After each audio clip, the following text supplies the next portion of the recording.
Fala, meninos! Depois dessa aula, tá todo mundo quebrado? Não, tá todo mundo inteiro aí, né? Porque a gente acabou de falar do conjunto dos números inteiros. Beleza, beleza? E a gente viu que nesta aula, os números inteiros são representados pelos números positivos, e pelos números negativos, beleza? Se não entendeu aí, a gente vai ver uma breve revisão dessa aula aí, a gente vai ver uma revisão tranquila e calma, que a gente vai expor alguns mapas mentais aí com as regras da multiplicação, da divisão, da adição e subtração de números inteiros. Então, na sua telinha, na aula 13.2, conjuntos numéricos na parte 2, revisão de conteúdo. Vamos bora lá rever?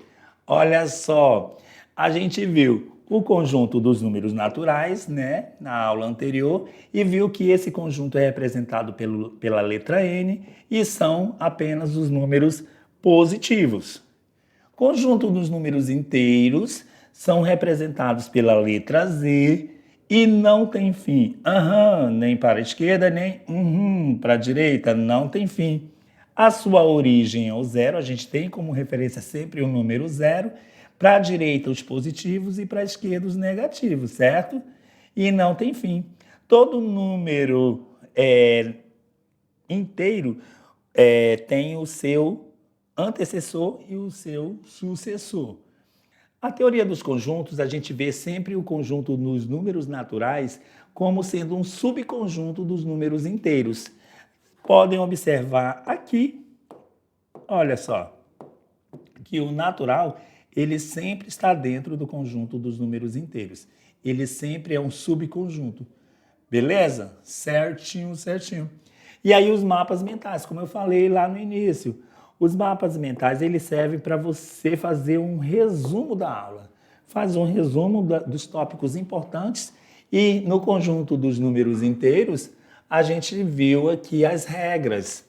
As regras da adição, as regras da subtração, tá beleza? Olha só, dois números somando, né? O resultado aqui a gente soma e repete o mesmo sinal. Se a gente tem dois negativos, a gente soma e vai repetir o mesmo sinal, tá? Para sinais diferentes, subtrai e conserva o sinal do número maior. O que a gente viu mais? A gente viu sobre os opostos. Oposto de menos 2 é mais 2. Os opostos, eles também são chamados de números simétricos. Ok? Aqui a gente tem bonitinho a representação do conjunto dos inteiros entre chaves, tá? Não tem fim para a esquerda nem para a direita. Importante a gente dizer que os números negativos são sempre acompanhados do sinal de menos, os sinais positivos, os números positivos vêm sempre acompanhados com o sinal de mais ou não, tá? Não necessariamente. Certo, gente? Beleza? Então, feito isso, agora é com você. Porque chegou a hora de vocês colocarem a mão na massa. Agora eu quero ver, viu, gente? Se você entendeu direitinho, vocês vão resolver as atividades de sala de aula e a gente volta já para as correções, beleza?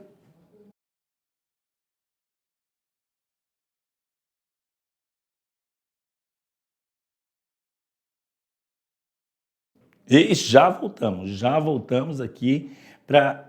tô vendo que todo mundo fez a atividade, está todo mundo com um sorriso no rosto, então quer dizer que você entendeu tudo, fez direitinho? Certo, e se você não fez, então agora é a hora de, na telinha, fazer a resolução das atividades de sala no nosso Tirando as Dúvidas de hoje. E a nossa pergunta número 1, qual é? Vamos lá? Questão número 1.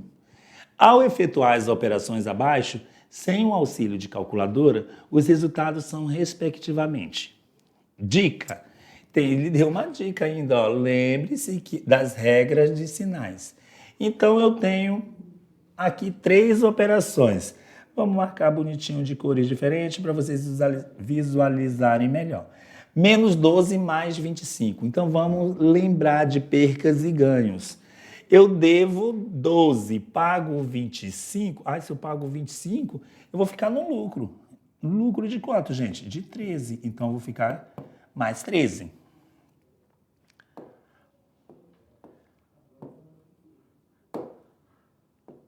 Mais 13, beleza. Agora eu tenho mais 34. Menos 50, mais 34, menos 50. Então, eu tenho 34. Devo 50, então eu estou devendo mais do que eu tenho, beleza? Quanto que eu estou devendo mais? Estou devendo 16, né? Então, aqui o resultado é menos 16. Sinais contrários sempre subtrai e o resultado é o sinal do número maior. Agora, por último, eu tenho menos 12, menos 24. E lembrando de perdas e ganhos, eu tenho devo 12 e devo 24, então eu devo quanto? Eu devo 36. Então, como dever em matemática é uma dívida, então a gente representa a dívida com sinal negativo. Então, aqui estão os nossos resultados. Os nossos resultados são mais 13, menos 16 e menos 36. Letra... Quanto? Qual? Letra E. Letra E de... Eita, que questão fácil. Marcou? Então, se marcou, a gente pode dar um check. Um check para dizer que tá ok. Já tá feita, galera. Já foi questão número 1. Certo? Beleza. Questão número 2. Um aluno do primeiro ano montou um protótipo de submarino e durante o teste observou que o mesmo reagiu de maneiras diferentes de acordo com a sua profundidade. Nas suas anotações, ele anotou que o submarino saiu do nível do mar, ou seja, profundidade 0. Mergulhou 80 metros. Vamos destacar tudo o que aconteceu aqui, gente. Ele saiu do nível do mar, profundidade 0. Aí depois ele mergulhou 80 metros, subiu 40 metros e depois mergulhou mais 30 metros. Mergulhou, é importante colocar aqui essas palavras, e aqui a gente já sabe o que aconteceu na verdade. Porque o que o exercício está querendo é saber a que profundidade estava o submarino na última anotação. Então, vamos fazer o que aconteceu. Dá para a gente fazer aqui, né? Então, vamos lá. Vamos fazer bem bonitinho aqui para você entender legal. Vou desenhar aqui um mar. Tá aqui o nosso mar. E aí, a gente vai fazer o que aconteceu. Primeira coisa aqui, o submarino saiu do nível do mar, ou seja, profundidade 0. Então, já vou destacar aqui que aqui é a nossa profundidade 0. Depois, o que aconteceu? Ele mergulhou 80 metros. Então... mais 80. Desculpa, deixa eu colocar aqui um sinal negativo. Por quê, galera? Porque abaixo do nível do mar, a profundidade a gente representa com um sinal negativo. Então, menos 80. Beleza? Depois ele subiu 40. Então vamos colocar mais 40 aqui para cima. Então, ele desceu isso, depois subiu 40. Vamos colocar mais ou menos por aqui e vamos colocar mais 40. Depois, o que aconteceu? Ele mergulhou 30 novamente. Aí, ele volta a mergulhar 30 novamente. Então, menos 30. Coloquei tudo o que aconteceu. E se eu colocasse aqui, gente, esses números que eu coloquei, eu poderia colocar assim, olha, ele desceu 80 menos 80. Depois subiu 40 mais 40. Aí depois ele mergulhou 30 de novo. Então eu tenho essa expressão numérica com números negativos. Então, menos 80 mais 40, vamos fazer? Menos 80 mais 40, subtrai da 40 e coloca o sinal do número maior, menos 40. Desce esse menos 30. Então, eu tenho menos 40 menos 30. Agora eu tenho menos quanto? Porque sinais iguais a gente soma tudo e repete o mesmo sinal. Então, a gente tem, no final, menos 70. Menos 70 aí está a nossa resposta. Letra D, gente, letra D. Ok. Então, vamos marcar aqui. Respondida, check. Questão número 2, já foi também. Questão número 3. Qual das alternativas abaixo fornece informação correta sobre as operações de multiplicação e divisão nos números inteiros? Letra A. A divisão de dois números inteiros sempre resulta em um número inteiro? Não, né, gente? A divisão de dois números inteiros nem sempre resulta em um número inteiro. Porque vamos supor que eu tenha que dividir o número 1, que é inteiro. O número 1 não é inteiro? Sim, né? Se eu for dividir o número 1 dividido para 2, o resultado é 1,5, 1,5. Desculpa, deixa eu apagar aqui. 1,5 nunca, né? Meio, né? É 0,5. 3 que dá 1,5. 3 dividido para 2, que é 1,5. Mais 1 dividido para 2 é 0,5. E 0,5 é um número inteiro? Não, gente. É um número decimal. Deixa eu só apagar aqui. Isso aqui que não é com marca texto. Canetinha vermelha. Vem 0,5. Então, é um número decimal. Então, isso aqui está errada, né? É falsa. Letra B. A multiplicação de dois números inteiros não resulta em um número inteiro. Antes de analisar essa aqui, eu vou logo analisar a letra C. Multiplicar por zero resulta em número 1? Não, gente, né? Toda multiplicação por zero resulta em número 0. Deixei a B em stand-by aqui, né? Vamos fazer já já. Letra D. Ah, gente, por isso que eu pulei, ó. Porque a letra D, ela é ao contrário da letra B. A letra D diz assim: a multiplicação de dois números inteiros é sempre um número inteiro. Isso mesmo, essa aqui, ela segue à risca, né? A multiplicação, a regra da multiplicação, ela segue à risca. Quando ela fala que a multiplicação de dois números inteiros é sempre um número inteiro, sim, então é essa a resposta correta, essa é a nossa alternativa verdadeira. Então a B que falava o contrário é falsa, e a gente sabe que na letra E é falsa, porque não é possível dividir por zero, não existe divisão por zero. Não pode esquecer isso, galera.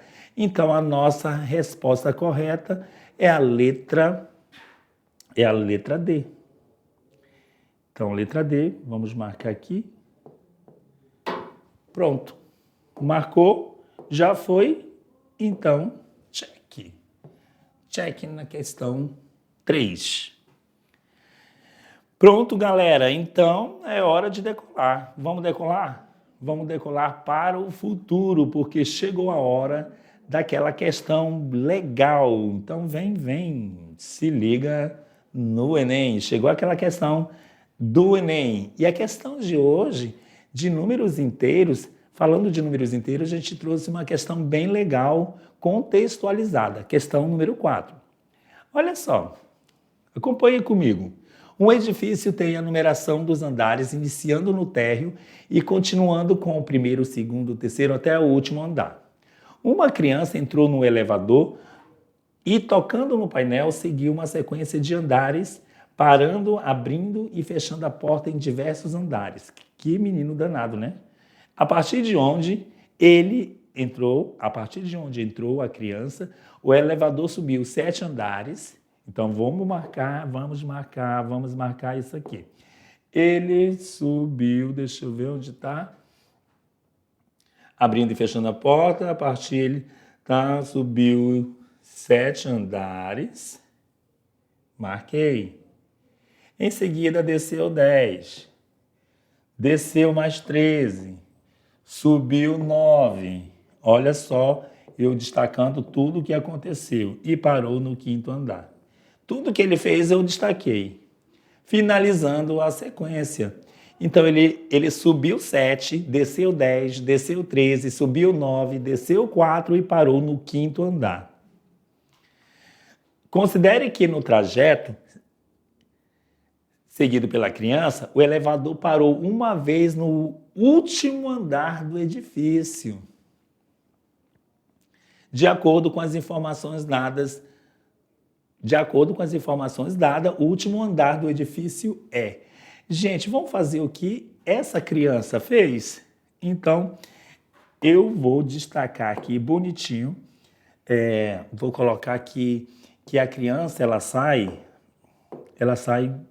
de um andar que eu não sei, né? Que ela sai abrindo e fechando as portas dos elevadores, então ela sai de um andar X, aí o andar X aqui eu vou colocar X porque eu não sei de onde ela saiu. Mas eu vou fazer o que o exercício pede, ó. Ela subiu 7 andares. Então vamos desenhar o que ela fez, essa criança aqui. Ela subiu 7. Vou colocar assim, ela subiu aqui 7 andares, então vou colocar mais 7.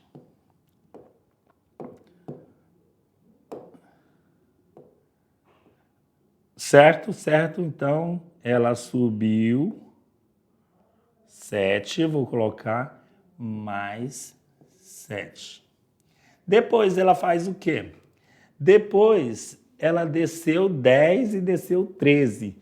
Desceu 10 e desceu 13, olha como que a gente pode representar aqui, ela descendo 10 e descendo 13. Desceu 10, vou colocar mais ou menos por aqui, e depois ela desceu 13.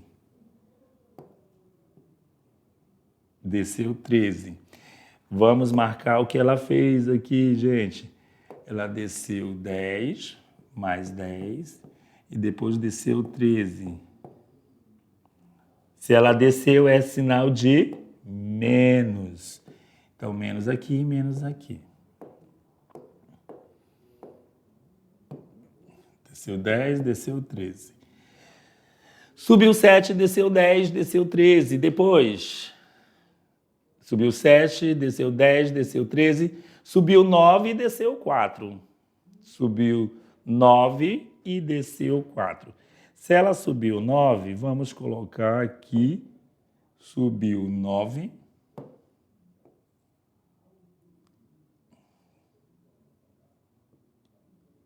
Mais 9. E depois ela desceu 4.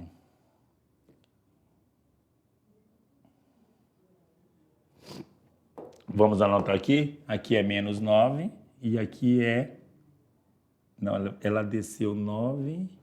Ela desceu 9, desceu 13, subiu 9, é mais 9, né? É mais 9.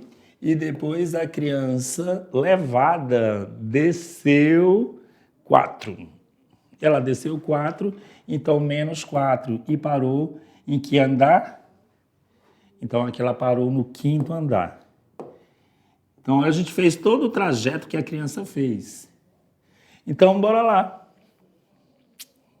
Bora lá? Aqui vamos colocar aqui as marcações. Aqui é 7, aqui é 10, aqui é 13, 9 e 4.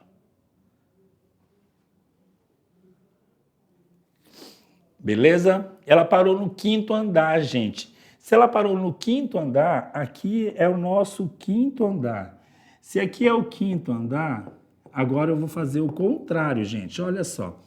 Se ela desceu aqui e parou, desceu 4 e parou no 5º andar, agora eu vou fazer o contrário. Então, ela subiu 5, ela está no 5º andar. Subiu 4, ela parou aqui no 9º. Do 9º, ela desceu, vamos fazer o contrário, ó. Ela desce 9, então aqui é o térreo. desce 9, aqui é 9 menos 9 dá 0, então 0 é o térreo. Então ela sobe 13, sobe 13, né? Estou fazendo o contrário que ela fez, ó. Se ela desceu, agora eu estou subindo. Desceu 13, aí, então eu tenho mais 13, e depois eu tenho, se ela desceu 10, eu subo 10, eu tenho mais 10. Então eu tenho 23. 23. Aqui é o 23º andar. Então eu quero o andar maior do prédio, então essa é a nossa resposta. Então viu que a gente fez pelos opostos? Se ela estava no 5º andar, se ela sobe 4, ela tinha descido, então ela sobe 4, então ela vai para o 9º. Se ela desce 9, ela vai para o térreo. Se ela sobe 13, vai para o 13º, mais 10 aqui, que ela desceu, vai para o 23º andar. A gente fez o processo contrário, beleza? Beleza? Então a nossa resposta aqui é a letra C. C de certeza, certeza é o 23º andar. Vamos dar um check aqui, beleza? Vamos lá. Essa questão bem legal, ela é bem contextualizada e pronto, por aqui a gente encerra nossas atividades, beleza? Certinho, gente. Espero que vocês tenham feito certinho aí, ou qualquer dúvida, é só perguntar para a gente, para os professores presenciais que estão aí para dar todo o suporte para vocês. A gente vai ficando por aqui, beleza? E na próxima aula a gente tem uma continuação de conjuntos numéricos. Se liga aí e aguarde para a nossa próxima aula. Tchau, tchau, um beijo no coração e até mais.